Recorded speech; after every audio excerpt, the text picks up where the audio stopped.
이제 평형 정리가 필요하다는 말씀은 드렸고요. 그런데 저희가 설계를 위해서 또 하나의 문제가 있는 게 아마 많이 느끼고 계실 텐데, 조합원 평형에도 문제가 있다는 것을 말씀드리고자 합니다. 저희가 갈 수 있는 평형은 사실 하나로 고정되어 있습니다. 그래서 각 평형대별로 분담금이 거의 동일하고요. 그래서 평균이 2억 원 선에서 왔다 갔다 하고 있는데요.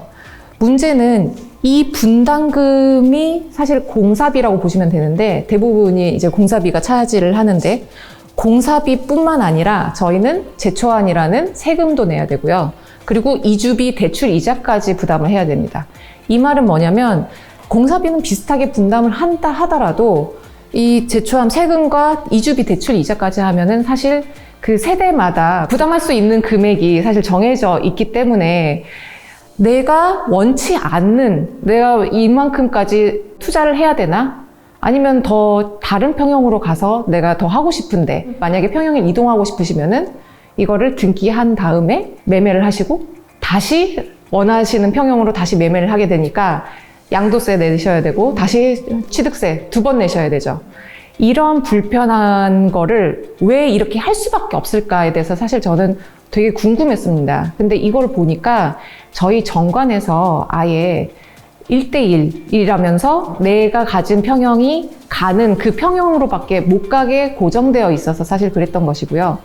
이런 상황을 사실 풀 수만 있다면 좀 더 자유롭게 내가 갈 수가 있을 텐데, 내 형편에 따라서. 예를 들면 가족이 소규모 가족이었는데 점점 애들이 자라나면서 늘어나고, 그래서 더 큰 평형을 원하시는 분들도 있으시고, 아니면 원래는 대가족이었는데 지금은 다 분가해서 부부만 남으셨다. 그런데 굳이 대형 평수를 고집할 이유는 없다라고 하시는 분들도 계셔서, 이런 분들의 요구사항, 그러니까 각자의 상황에 맞는 내가 분담할 수 있는 금액과 상황에 따라서 평형을 이동할 수 있다면, 그러면 더 사람들이 이 설계에 대해서 만족감을 가지지 않을까라는 생각에서 사실 출발을 하게 된 것입니다. 근데 가장 물어보시는 게 이거예요. 그렇다면은 내가 다른 평형으로 갔을 때 그럼 도대체 공사비는 얼마나 달라질까요? 그래서 계산을 해봤습니다. 회색으로 표시된 부분이 지금 현재 부담하시는 평균 분담금입니다. 지금의 전 조합이 계산한 거를 토대로 했습니다만 대충 이 정도의 가격이 형성되는 것으로 나타났습니다. 예를 들어 볼게요. 49평형이실 때 지금은 144 타입 하나로밖에 못 가니까 2억 6천이신데요. 2억 6천을 내셔야 되는데 만약에 144가 너무 크세요. 그래서 그 바로 전 단계, 이건 114라고 그냥 제가 가정을 했습니다만 40평대를 가겠다라고 했을 경우에는 400만 원만 더 분담을 하시면 됩니다. 이건 단순히 이제 공사비 얘기고요. 물론 이제 여기에 세금이랑 이주비 이자에 대해서는 물론 추가로 더 내셔야 되지만 분담금에서는 이만큼 차이가 납니다.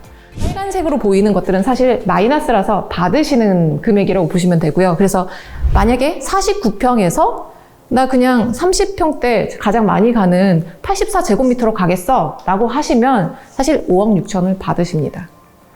이런 식으로 유동적으로 사실 하게 되면은 내 상황에 맞춰서 갈 수 있기 때문에 아마 조합원들의 선호도는 훨씬 더 좋아지겠죠. 그러면 저희가 목표하고자 하는 372명이 과연 동의를 해줄 수 있는 좋은 설계인가의 사실 기본 조건에 만족한다고 저는 보여지고 있습니다. 그래서 이 부분을 사실은 좀 더 적극적으로 추진을 해야 되고요. 그러자면은 사실 기본적으로 정관을 고쳐야 됩니다. 그것도 마찬가지로 저희가 3분의 2 이상의 동의가 필요한 부분이라서 이 부분은 좀 더 저희가 공부를 좀 더 하고, 그리고 조합원님들과 좀 더 소통을 해서 이게 어느 방향으로 가는 게 더 우리한테 유리하고. 근데 이렇게 생각하실 수도 있어요. 아니, 우리는 우리 평형의 고유성을 지키기 위해서 다른 타 평형 조합원도 안 받았고 일반 분양도 안 받았어. 그렇기 때문에 남이 들어오는 거 싫어 라고 하시는 분들도 있으실 것 같아서 사실 좀 설명을 드리고자 합니다. 오히려 그렇게 단독으로 고수하게 되면은 사실 층상향 되는 게 매우 어렵습니다. 왜냐하면 100명, 기존의 100명이 똑같이 100명이 되는 것이기 때문에 층상향을 지금 다 바라고 계시는데 그게 될 수 있는 게 되게 한정적이죠. 그런데 만약에 일반 분양분이 더 들어오거나 아니면은 타 평형에서 더 들어오게 된다면, 그분들이 사실은 기존 조합원의 순위가 사실은 1순위고, 그리고 타 평형에서 오신 조합원 순위가 2순위고, 일반 분양으로 들어오는 게 3순위라고 친다면, 사실 기존 조합원들은 상향을 할 수 있는 기회는 훨씬 더 많아집니다. 이 말은 평형 정리를 하게 되면은 그 평형에 계신 분들의 기존 조합원들은 상층 배정에 유리해집니다. 조합에 의해서 강제적으로 저희가 배정된 이런 평형을 깰 수 있는 방법이 있고, 그거는 여러분들이 많이 동의를 해주시면 충분히 바뀔 수 있다라는 점도 같이 말씀드리도록 하겠습니다. 그래서 결론은 뭐냐? 설계의 시작은 첫 번째, 평형 정리부터 먼저 해야 되고, 두 번째, 자유로운 평형 이동을 할 수 있게 하는 것. 이 두 가지를 하게 된다면 이 이후에 나오는 설계가 어떻게 나온다 하더라도 사실 저희가 기존 설계보다 더 나빠질 수는 없다라고 생각을 하고요. 그렇게 되면 내가 원하는 평형으로, 그리고 더 높은 층으로 갈 수 있는 기회가 생기게 될 경우 더 많은 분들이 새로 나오는 설계에 대해서 동의를 해주실 거고, 그게 우리가 관리처분을 넘어설 수 있는 하나의 지름길이 된다고 보여집니다. 같은 층끼리 움직일 수 있다라고 하게 된다면은 사실 그 불공정이 사실은 어느 정도 해소가 됩니다.